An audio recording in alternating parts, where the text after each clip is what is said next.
கிறிஸ்துக்கள் பிரியமான தேவனுடைய பிள்ளைகளை, இந்த நாளின் காலை நேரத்தில் இயேசுவின் நாமத்தினால் உங்களை அன்போடு வாழ்த்துகிறேன். தேவனுடைய சமாதானம் இந்த நாளிலே உங்களோடு கூட இருப்பதாக. இன்றைய ஜீவ வார்த்தையாக மத்தேயு எழுதின சுவிசேஷம் 25வது அதிகாரம் 21ஆம் வசனத்தை வாசிக்கிறேன், நன்றாய் கவனிங்கள். அவனுடைய எஜமான் அவனை நோக்கி, நல்லது, உத்தமமும் உண்மையும் உள்ள ஊழியக்காரனே, நீ கொஞ்சத்தில் உண்மையாக இருந்தாய், அநேகத்தின் மேல் உன்னை அதிகாரி வைப்பேன், உன் எஜமானுடைய சந்தோஷத்திற்குள் பிரவேசி என்றான். என் அன்பான தேவனுடைய பிள்ளைகளே, ஒரு அருமையான ஜீவ வார்த்தை நான் வாசிக்க கேட்டோம். ஒரு வயதான ராஜா தனக்கு அடுத்த தலைமுறைக்கென்று ஒரு புதிய ராஜாவை தேர்ந்தெடுக்க அவன் விரும்பினான். தன் நாட்டில் உள்ள எல்லா வாலிபர்களை, இளைஞர்களை அவன் அழைப்பித்தான். அந்த குறிப்பிட்ட நாளிலே எல்லோரும் வந்தார்கள். அரண்மனையின் வளாகத்திலே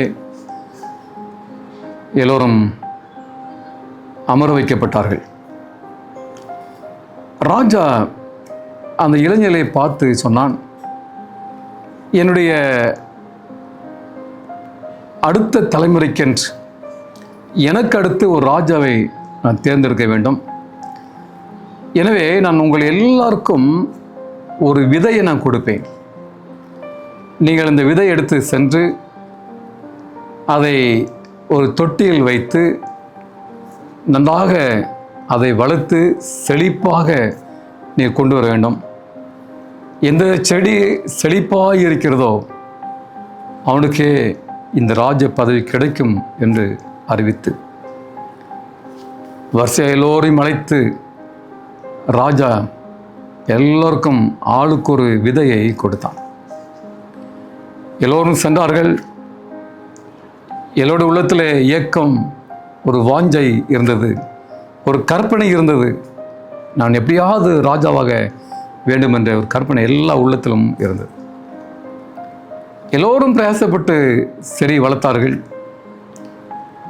குறிக்கப்பட்ட காலத்திலே மீண்டும் எல்லோரும் வரவழைக்கப்பட்டார்கள்.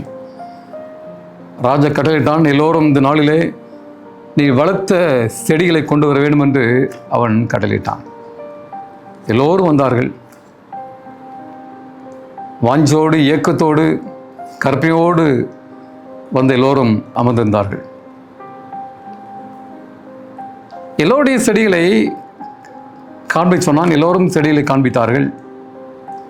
ஆனால் அந்த மிகப்பெரிய இளைஞர் கூட்டத்திலே ஒரே ஒரு இளைஞன், லிங்க் என்ற பெயருள்ள ஒரு இளைஞன் தன் கரத்திலே வெறும் தொட்டியை மாத்திரம் வைத்திருந்தான். அது செடி இல்லை, வெறுமையாக இருந்தது. அவனும் ராஜா முன்பாக வந்து நின்று கொண்டிருந்தான். ராஜா அவனை பார்த்து கேட்டார், என்னவானது? ஏன் தொட்டில், ஏன் செடி இல்லை? அவன் சொன்னான், ராஜாவே, நான் எவ்வளோ முயற்சித்தேன், ஆனால் விதை முளைக்கவில்லை என்று சொன்னான். இந்த நேரத்தில் ராஜா எல்லாரையும் பார்த்து சொன்னான், இந்த லிங்க் என்ற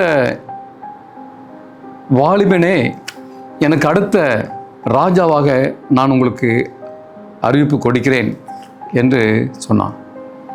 எல்லோருக்கும் கோபம், எரிச்சல், ஏக்கம், ஒரு பரபரப்பு அந்த இடத்துல காணப்பட்டது.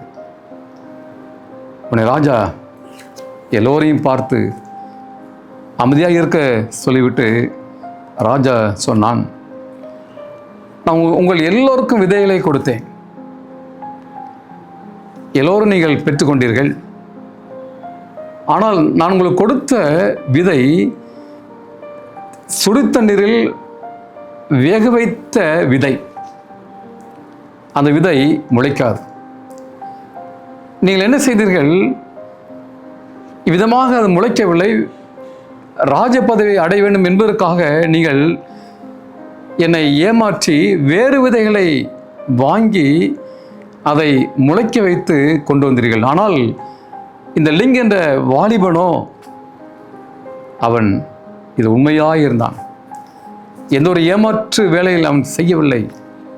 எனவே இவனே எனக்கு அடுத்த ராஜாவாக இவனை நான் தீர்மானிக்கிறேன் என்று சொல்லி ராஜா சொன்னான். பிரியமானவர்களே, கொஞ்சத்தில் உண்மையாக இருந்தால் அநேகத்தில் உன்னை அதிகார வைப்பேன் என்று வேதம் சொல்கிறது. பிரியமானவர்களே, உண்மையே ஒரு மனிதனை உயர்த்தும். உண்மையுள்ளவனை பக்தியுள்ளவனை கர்த்தர் தமக்காக தெரிந்து கொண்டார் என்று வேதம் சொல்லியது. பிரியமானவர்களே, தானியேல் உண்மையாக இருந்தான். தாவீது உண்மையாக இருந்தான். அவன் ஆடுகளை மேய்த்து கொண்டிருந்தான். ஆனால் ராஜாவாக அவனை ஆண்டவர் நியமித்தார். தானியேல் ஒரு அந்நிய நாட்டில் ஒரு கைதியாக கொண்டு சென்ற போதிலும் உண்மையாக இருந்தான். ராஜாவுக்கு அடுத்த ஸ்தானத்தில் தானியேலை தேவன் உயர்த்தினார். பிரியமானவர்களே, அப்படி வாழ்க்கையில் நம் ஆண்டு பிரியமாய் ஆண்டு உண்மையாக இருப்போம். நிச்சயம் ஆண்டு நம்மை உயர்த்துவார். நம் கண்களை மூடி ஜெபம் செய்வோம். எங்களை அதிகமாக நேசிக்கிற அன்பின் ஆண்டவரே, இந்த காலை வேளை சோதரம் அப்பா, இந்த செய்தியை கேட்ட நம்முடைய பிள்ளைகளை ஆசீர்வதிங்க. இந்த நாளை பாதுகாத்துக் கொள்ளுங்க. எங்கள் வாழ்க்கை நாங்கள் கஷ்டத்தில் வாழ்ந்தாலும் இன்பத்தில் வாழ்ந்தாலும் நான் உமக்கு பிரியமாய் உண்மையாய் வாழ கிருபை தாரும் சாமி. உண்மையாய் வாழக்கூடிய பிள்ளைகளை உயர்த்தக்கூடிய ஆண்டவர், அந்த உயரை பெற்றுக்கொள்ள கிருபை தாரும் சாமி. இது உங்களுடைய பிள்ளை இந்த நாளை காத்துக்கொள்ளுங்க. குடும்பங்களை சந்திங்க, தேவைகளை சந்திங்க, பாரங்களை சுமந்து கொள்ளுங்க. ஒருவேளை பலவீனம் இருக்குமானால், வியாதி இருக்குமானால், என் தேவனுடைய கரமுடைய பிள்ளை தொட்டு சுகப்படுத்துங்க, பலப்படுத்துங்க. இயேசு நாமத்தில் வேண்டிக் கொள்கிறேன் பரலோகத்தின் பரம தகப்பனே. ஆமேன், ஆமேன். கர்த்தருடைய ஆசீர்வாதம் உங்களோடு கூட இருப்பதாக. ஆமேன்.